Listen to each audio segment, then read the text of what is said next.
1300.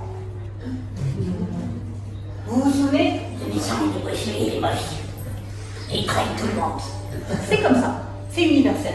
Les méchants sont moches. Ça veut pas dire que tous les moches soient méchants. Bon, bref, elle arrive à pourrir l'esprit de cette jeune reine. En même temps, c'était sa nourrice depuis toute petite, elle était là depuis toujours. Donc la jeune reine naïve se dit, oui, parce que les belles sont souvent naïves aussi. Ça, c'est un autre truc qu'on retrouve partout. Elle était très belle, elle était jeune, elle était naïve.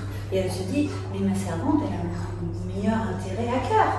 Elle pense à mon bien-être, à celui de mon fils. Elle a peut-être raison. Peut-être qu'effectivement, pour protéger sa lignée, il ne va pas le tuer, il va nous chasser. Elle dit, mais que puis-je faire? Et la mentale, je vais te dire.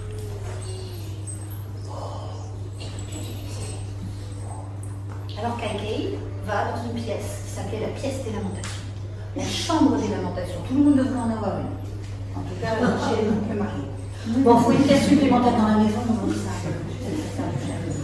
La salle des lamentations, la chambre des lamentations, merveilleux.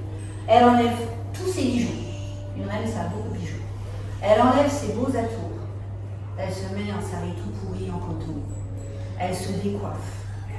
Elle s'en met les cheveux pour avoir l'air de rien. Et elle se couche au sol. Et elle crie.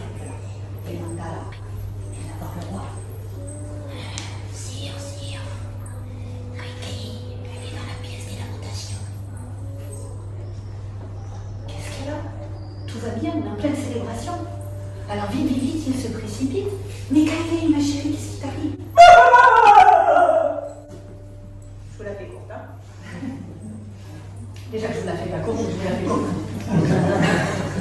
Et ça m'a toujours fait marrer, c'était ce truc très dramatique, parce que dans le texte, le bouquin est comme ça. Il y a au moins un chapitre qui est dédié à la supplication du roi pour savoir qu'est-ce qu'elle a, Kaikei. Et elle le fait mariner, c'est monter la pression. Oh, mais tu peux pas comprendre,